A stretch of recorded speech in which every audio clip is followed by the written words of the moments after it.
Okay, we're off. My grandfather came over here from England. They sent him over here, and that was one of the things that English families used to do. But he was sent to supposedly the New World to make a name for himself, and he didn't like it in the East Coast. So anyway, he landed on the East Coast, and he didn't like it, and he came out to California and ended up in above the country up above Stockton, and they called it Chaparral or something of that type. And he became a school teacher up there. And he was a school teacher up there because of his education, and he taught school in one of the little one-room schoolhouses. And from there he went to San Francisco and became a banker. This is my grandpa. Goodness, in Southern California, there were orange groves that he invested in, and that's when 29, when everything went belly up, and he lost most of his money. In those days, a name was a big thing, and the Kynastons at that time were running out, and that's why he changed his name from Kynaston Snow to Kynaston. And Snow was his mother's maiden name. Yeah. And that's the reason he took up the Snow. I was born in 1925. I started out in Los Angeles. Born in Los Angeles. The next thing I remembered, we lived in Santa Cruz area. And I was a youngster there. We had freedom. We could do just about, kids had a lot of freedom now. You could go and do just about most anything you wanted to.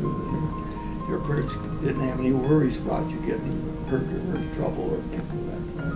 I mean, do you realize how long ago that was been? I'm sorry, I tell you, I can't even remember what's your name? We lived in the hills back of San Diego, and it was residential, and it was very nice. I went to Hoover High School, and I thought it was the best high school there was. During the summertime, my father worked for a large steel construction company, and they were putting in piers in San Diego. And so when I was 16, they needed someone to help float the iron out to the piers on a barge. And so he said, "You want a job?" And so I said, "You bet." So I went to work for the company, and we lied a little bit because I wasn't old enough to work. And I worked that summer, and then after that, then I was old enough, and I actually joined the union, and many summers where I even did it on some of my vacations, Easter vacation, where I think you had a week off from school. I'd just call up the union and tell them I needed a job because I had a union card, and if they had any job available, they'd send a job on it. That was in the Los Angeles area. So finished and graduated from there. Then I went in the service because you had to at that time. You either waited till you're 18 and were drafted, or you enlisted before, and I enlisted in the Air Force so I could become a pilot. It was really scary. Because you get what I remember probably most of all is the extras, and they'd have young boys walking down the residential street going extra, extra, extra, and they get some ship was hit or something of that type, and they'd have to pull an extra out, and they'd come down the street yelling extras, extra, extras. So We had blackouts, a lot of blackouts. My dad was an air warden, you know, and we had a lot of blackouts, and that was scary to me because they would let everybody know, and you could not have a light shine out of your window at all. They had blackouts, you know, because of the planes going over. Not that they were bombing, but there were planes going over, and for fear of bombings and all. You know, in England, where they had all the blackouts and the bombing, we were very fortunate here in the United States. But I can remember my dad getting a call and he had to go air warden. And what he did as an air warden, walked around the neighborhood, made sure people had their lights off and nothing was shining. But there was such a shortage of food in the markets that to me was frightening as a child. they sent us off to college, and I went up to Washington State College, and I was there for a year. And about that time, the war started running down, and so they sent us to Lukeville, Arizona. And I was at Lukeville, Arizona, played football for Lukeville, Arizona. So then you played football at Luke Air Force Base for Right. the Air Force? Lukeville Mustangs is what right in. And No, I played right in all the time. I was always on the right-hand side. Your They were dad- hard, I know. I don't know what they were made of. They probably Your- were plastic. We had plastic in those days. My father wore a leather helmet. Then they ran me out of the service. They just closed everything down. They had no need for the service anymore, so they closed the whole program down. In other words, the war ended, and so then they ended the program because I had another year yet to go. Got out of the service, and then I decided which college I was going to go to, and that's when I decided to go to chiropractic college on a jab. No, it was my cousin. your cousin was blind. She came during the war. She was affected. Her husband was in the service, and she went to visit him, and she contracted some type of disease, and she ended up blind and deaf. And she went to a number of doctors he was in the Navy. Went to a number of Navy doctors, and none of them could help her. And when he got out of the service, then she went to a number of other doctors, and was no help. And then she went to a chiropractor. Somebody told her about a chiropractor, and she went to him for not too long a time, and he was able to restore her sight. When I heard about that, well, then I decided, well, then that's when I'd become a chiropractor. So, but then I was employed by a doctor in Hollywood, and we lived in Linwood, and the hours were horrible. There were a lot of wrestlers. That's when wrestling was big. And stuntmen. And they would come in for treatments. And while I was going home one night, the Highway Patrol advertised on the radio that they were hiring. So I thought, hey, that's got to be better in chiropractic. So I went and signed up, and I passed, and that's how it all started. And don't be scared to change what you want to do. There had to be something better than driving a couple hours each way, going back and forth home. We couldn't live in Hollywood. First it was in Pomona, then it was in El Monte. You had to ride at that time you had to ride a motorcycle to get out of the Highway Patrol Academy. They were all Harley Davidsons. I went to Pomona as a sergeant, and then I went from Pomona to Mariposa as a lieutenant, the commander of the office there. And then from there I went back to Pomona as the commander there. We had a little procedure because we don't like guns, and so I always took my gun off and hid the gun, took the bullets out of it. And we had little kids. We had 2 little boys, and we sure as heck didn't want them around guns.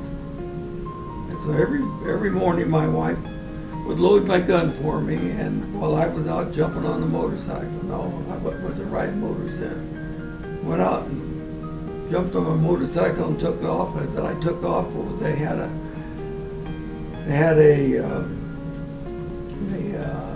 gunman that was going wild in a part of, and I can't remember the town it was in.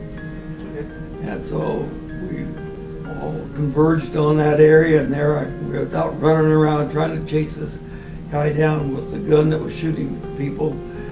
I got all through, and I come back home that night and went to take the bullets out of my gun, and my wife didn't put any bullets in the gun. He's chasing bad guys with an empty gun. No, no. I probably wouldn't shot at him anyway. I'd probably thrown it at him. Okay. You get the feeling that I don't believe in guns.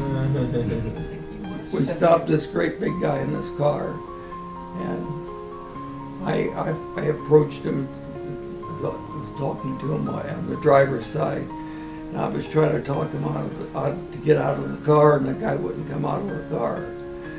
And he was resisting, and Rick came around the other side of the car and came over and said, "Wait just a minute." I stepped back, and he put his knuckle in the guy's eye, and that guy come flying out of that car so fast it wasn't funny. So you can get him out without shooting him. But it was against the logic. I guess he put his knuckle in their eye, and he came out of there really fast. I just took the test and got promoted. Well, that's what you're supposed to do. You're supposed to try to get better, and you get to move your wife, things like that. I always want to progress. I don't want to stand still all the time. I mean, that's fine for some people, but I don't particularly like to do things like that. You don't want to have to do the same thing over and over and over all the time. When I was in Pomona, I flew flew in the first helicopter for the Highway Patrol. Traffic. I was riding motors, and one of the other motor officers was a helicopter pilot. And between the two of us, well, we flew the first helicopter it was a test program in Southern California, in the Los Angeles area. And I can tell you one thing about that. We were flying out towards Orange County one day, and the guy I was flying with, he was kind of wild, but you have to be kind of wild to ride a motorcycle. But anyway, he was flying the thing, and all of a sudden, apparently we hit a hot spot or something, and we flew. When we fell, the plane just went down, probably about 500 foot, and which was quite a thrill. And it kicked back on, and we got back out of it. Now you can edit this, so this will work out real good. So I'm thinking that we if you don't expect more from people, they won't do anything. They'll just sit there and vacillate. Let's have a party, at the house. So I planned and I bought and I fixed and everything else, and not a soul show. He announced the party, and not a soul show, because they figured, oh, he's not going to have booze, he's not going to do this, he's not going to do that, and he's new. We don't think we like him. So the next day he went and called a squadron meeting, and he said, it was for New Year's, and he said, my wife's having a party, be there, that's orders. And they all came, and we had a good time, and the wives, we all met each other, and they realized that Bob wasn't an ogre, he was going to be fair with them and all that sort of stuff. And from then on, they could do no wrong for us. Well, he was naturally off on some other job in Sacramento or something, and the boys and I were alone, and we were going to go to a school doings. And we were going down this hill to the school where the boys went, and a deer jumped off of the embankment right in front of me, and the car, and we were in a little Mustang, and it spun us around, and we hit a berm and went down an embankment. And the boy, that's before our seat seat belts. Rob was in the front seat with me, and Rich was in the back. And as we left the pavement, I yelled, "Get down on the floor!" And so they got down on the floor, and I held on to the steering wheel. When we hit, instead of going over, I gunned it and dug into the hillside, and the car stayed upright. And But what did you do wrong? hit the deer in the first place. But I couldn't swerve. It hit the front of my car. I had no choice. So when the guys came for the accident, the car lights were still on, and of course people saw it. They could not do enough. This patrol unit was stopped. I pulled up behind, just parked behind it to see what was going on, and I smelled that alcohol on him. So I called his boss and had him come down and take him down and get a breathalyzer on him and book him for drunk driving. Because this was a resident officer driving a patrol car under the influence. I mean, you see, I like to do different things. I don't want to do the same thing over and over and over. That was the reason travel agent after I retired was great, because it was always something different. We've been so many places that I just can't remember really any of them. I just love to go. I don't know how many times I've been out there on that same road, and probably got lost on it every time. I usually ended up at the dam, but I just love to go, just to be moving. You got To see what was on the other side of the hill. There you go. Now that's what it is. About the third or fourth date, you said to me, "Just forget, Jay, you're marrying me." Well, I said, "Oh yeah." well, if you want something, you go after it. That was the competition right there. I mean, you don't want something that's easy. I knew it was it, and that was it. So you knew that you loved her when you first met her? well, I didn't know that. I knew that I was extremely attracted to her. Maybe because she sang in the choir, played the piano. No, you said, "Marry me or you'll never see me again." And I said, "Goodbye." No, heck, you And did. then 3 months later, you came back, and I said, "Okay." I don't know. I just love her. Your wife is the most important thing. That's right, because your wife is your life. Your wife, together you're one. The biggest secret, I think, for us is just to be friends. Number one, we're friends. Number two, we're lovers. And Well, of they course, talk about when you're married, you're one. And really that is, because what hurts, your wife hurts you. What makes your wife happy makes you happy. It's true love, darling. Well, that, but I I think couldn't it's think of just- anything else. I never got in trouble. I mean, I was a virgin when we got Well, married. So, I mean, you know what I'm saying? We I had, didn't say anything. That's wild. I shouldn't have put that on. I shouldn't have put that on. Two of the best boys you ever saw in your life. They never got in trouble. They never did anything wrong. I mean, they always came through. And they were always hardworking. Do what your father and mother tells you. So I don't believe in worried about legacy or carrying on. I want everyone to do what they want and do it the best they can.